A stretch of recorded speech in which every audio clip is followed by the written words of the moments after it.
Okay, today we're going to be doing a trade recap from a trade I took a few days ago on GBP JPY. Now, last video, I noticed some people didn't really understand what I was saying when I was saying all these terms. So today I'm going to do my best to explain things when I say them, explain what they mean. And we're going to start here with GBP JPY. What is that? GBP JPY, or GJ, is the pound, British pound, against the Japanese yen. Okay, so jumping onto the charts, here we have the trade I took. As you can see, it won here both TP1 and TP2, and we'll get into that later. But for now, I just want to talk about what I mean when I say 4 hour, 2 hour, 1 hour, 30 minute, 5 minute. What am I talking about? What I'm talking about is these candles. So every candle here, if we go onto the 4 hour chart, every candle is a 4 hour period of time. So this white candle here represents 4 hours. This black one, 4 hours, and so on. So if we go from the 4 hour to the 1 hour, exactly the same. Every candle represents 1 hour. Same with a 30 minute. You get the idea. All right, with that explained, let's get back into it. So the trade returned me 2.63%, and it was a 1.67 risk to reward. Obviously, with a take profit 1 in between that. So I believe take profit 1 was around a 1-to-1, and take profit 2 was here at 1.67. So let's get into the analysis of why I took this trade. Starting on the 4 hour, as always. The reason we start on the 4 hour is because higher time frames, which are the 4 hour, daily, weekly, hold more strength when it comes to trends. So if we're looking at something that's on a 1 minute chart, the trend won't be as strong as for example, a contradicting trend on the 5 minute chart. So anything on a high time frame, we want to take note of. On the 4 hour, we had this push up here. So just based off of that previous movement here, I was bullish. What does bullish mean? Bullish means you want to buy. You're betting on the market going up. So when I say long or bullish, I'm talking about the market going up. When I say bearish or short, I'm talking about the market going down. So here we had a lovely little push up and a bit of consolidation here. But purely based off of this recent move here, I'm looking for longs based off of the 4 hour time frame. And the reason I'm doing this is so I can gain a bias on whether I want to go long or short in the session. Give me a bit of an idea of what I want to do before I enter. So breaking it down to the 1 hour, we've got a break structure here, almost a breaker structure here, but not quite. So based on this previous breaker structure here, I'm also long on the 1 hour. So something to note is this area here we have. Why? Well, as we can see previously, it's been an area of consolidation. So if we highlight that, you can kind of see we didn't really leave this box. We kind of ranged in between it. So the reason we take note of this is because if price returns at this level, well, we know previously there was no push up or down, and we just ranged. We stayed within this zone and didn't really move, which tells me there weren't many orders, not much market movement. So following something like this, a huge push up, it could be an area that price would retrace to, and then potentially bounce off or reverse after it collects more orders here to go short.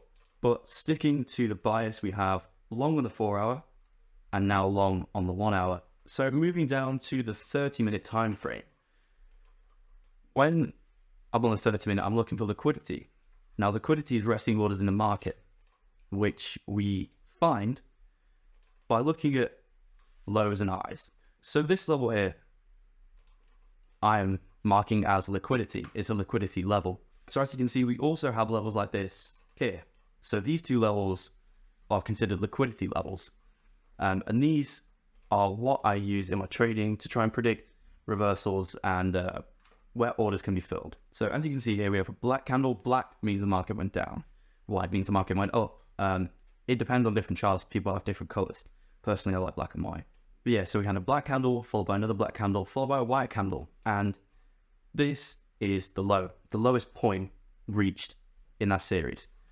And we marked it out as the liquidity. Breaking it down to the 5 minute, we have the start of the session here at 11 PM UK time. So we play through, market sells off, immediately pulls down to the liquidity levels. The idea behind these liquidity levels is that market will come down, sweep the levels, fill orders, and then reverse.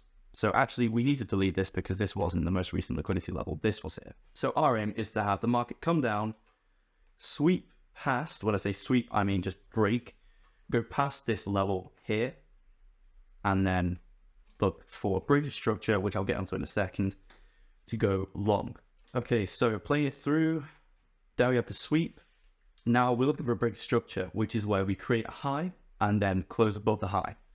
So we don't get anything yet. We still don't have a high because we define a high as a bullish candle followed by a bearish candle. Here we have a high that was created, and we take it from the top, we take it from the highest point. So this is our break of structure level. If market was to now come up and close above, and when I say close, I don't mean wicks. So the wicks are these small black lines.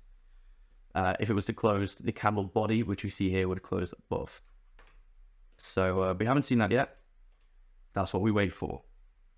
Here, we didn't actually close above. As you can see, we were a little shy. The wick broke through, but the candle body didn't close.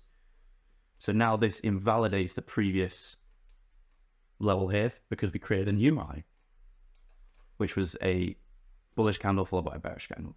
Okay, so playing through, still nothing happening. We have a new high here, which we can take note of, as we see a bullish candle followed by a bearish candle. Continuing through, market still sells off. Pumping up again. Here we have the wick breakthrough, but not a body. And also validates its previous recent high, as we see it broke above and created a new recent bullish candle, bearish candle. I'm going to take off peak. So playing through, still looking for a sweep. Okay, there we have another recent high. And boom, perfect. We get our entry. So here we entered because we had a candle close above our recent high, which indicates a break of structure and a shift in market direction. So based off of this, we can say with a degree of certainty that market is ready to reverse. We've come down, consolidated, broke structure after sweeping liquidity.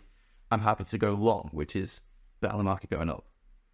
So here we went long, put stops just below recent lows, and we wanted to target these highs here. So we have strong trends like this, huge bullish runs. I'm quite happy to put my take profit 2s at the highs and hope that we take them out in continuation of the trend. Now take profit 1 was a little smaller, and it's smaller because this is the one that we want to guarantee hitting, so we can secure profit, secure a trade which won't lose, and then take profit 2 is to kind of further the win. So we have take profit 1 here, which is 0.95, so nearly a 1-to-1. So we enter with 2 positions as always, and the reason we do this is so we can have one take profit set at TP1, TP being take profit, and one position at TP2. These are automatically filled, so when price comes up and hits the level of take profit 1 or take profit 2, the trade is automatically exited. Okay, so let's play through what happens. We come down a little further, and then reject. Now we have a huge wick rejection here, which indicates buying pressure. Market wasn't able to close the candle at that lower point. Buyers pushed it right back up. And on the following candle, we hit take profit 1. What happens when we hit take profit 1? Well, half the position is closed at a profit of 1-to-1, essentially 0.96 of the initial risk. So if our initial risk was £1,000, we would close with £1,000 of profit. Now, because there's 2 positions, we would have another £1,000 running, which means we have 1,000 in profit secured because the trade's closed, plus 1,000 in running profit, which hasn't been secured. The 1,000 in profit can still be lost because we have stop losses here, which are negative 1,000. But we can mitigate the risk by putting stops at break even, which guarantees us £1,000 in profit, regardless of whether the trade wins or not.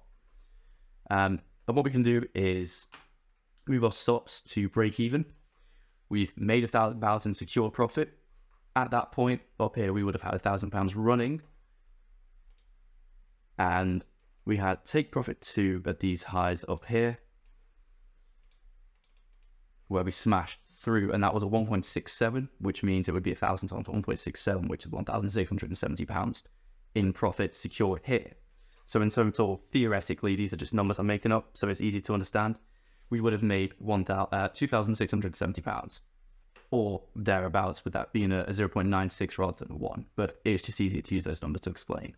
So there we have it. As I said, we ended up making 2.63% on the account, If you've got any other questions you want to ask, put them in the comment section and I'll go through them next video. But with that said, thanks for watching.